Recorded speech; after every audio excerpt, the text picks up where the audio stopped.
For those of us who have paid attention to the news, these last few weeks we've seen these horrific natural disasters, earthquakes in China, fires in California, floods in the Midwest. So my question this morning is, what do you do when the ground shakes, when the flames roar, and when the water rises? What do you do? God is our refuge and strength, a very present help in trouble. Therefore we will not fear, though the earth should change, though the mountains shake and the heart of the sea, though its waters roar and foam, though the mountains tremble with its tumult. There is a river whose streams make glad the city of God, the holy habitation of the Most High. God is in the midst of her. It shall not be moved. God will help it when the morning dawns. You see, come hell or high water, as my dad used to say,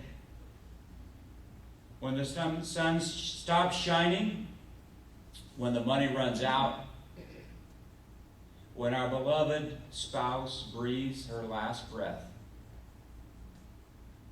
nothing can separate us from the love of God.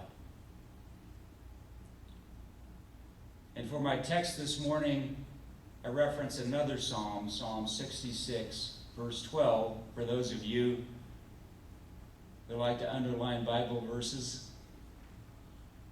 Psalm 66:12 holds a special place in my heart. God has brought us through fire and water to a place of abundance, a spacious place.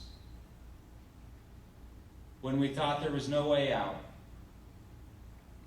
through fire and water to a place of abundance. Now we know about the fire and water. We've lived it, we've experienced it, we've all been there in our own way. Some of you are there this morning. You're right in the middle of the fire. You're treading water. We know about the fire and water, but do we know about the place of abundance, the spacious place? You see, this was Jesus' central theme. This was why he came. And if there was a gospel text I would say defines the mission and ministry of Jesus, it would be John chapter 10, verse 10. I have come that you might have life and have it abundantly. Why did Jesus come? Jesus did not come to die. He came to show us how to live. And ironically, before we can know how to live, we have to be ready to die. But the purpose he came was to show us how to live abundantly. The abundant life. A sense of inner peace and joy which transcends our circumstances. A sense of self and self-esteem that isn't dependent on how we look or what we possess or what we consume. The ability to relate to the world and to the people of the world out of our authentic self, our deeper self, our God self. A sense of unity with all that surrounds us, with creation. For those who experience the abundant life, the joys and difficulties of life are not unimportant, but neither do they hold ultimate significance. The abundant life, and the prophet said, God will give you a new heart, not a heart of stone, but a heart of flesh. I think it's interesting that the prophet didn't say, I will give you a celestial heart. But he said, I will give you a heart of flesh, a human heart.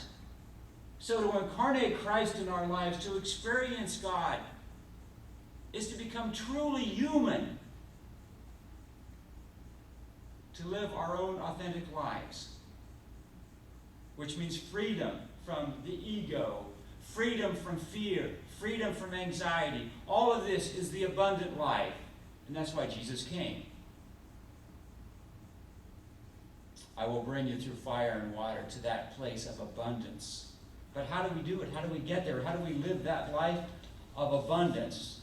This morning I want to bring 3 signposts for you very quickly.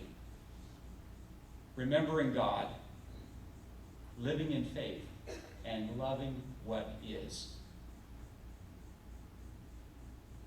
I did a little exercise in remembering God. Those remember when games.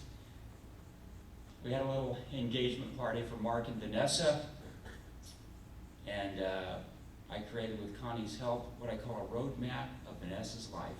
It literally was a roadmap. It was a map of the United States, and we framed it. And on that map, I outlined all the places that she has lived. It's like a big triangle when it's finished. It goes from Northern California to Oregon, and to Indiana, and then to California, then to Oregon. And so we mapped that out, and then around the perimeter of this thing, we put pictures of Vanessa's life. From the time she was born till this day. And I thought it was kind of neat. I was kind of proud of it. It was an exercise in remembering and remembering God. And I'm sure for Vanessa, it was an exercise in remembering. And one thing I didn't put is that when we lived in Santa Rosa, Vanessa actually had her own private little rose garden outside her bedroom window. That was Vanessa's rose garden. And roses grow in Santa Rosa like no other place in the world. Martin Luther lived in Santa Rosa, and he called it the most chosen place on all the earth. Now we think this is the most chosen place. Anyway, she had her own rose garden. But Vanessa, I want you to remember that life is more than a rose garden.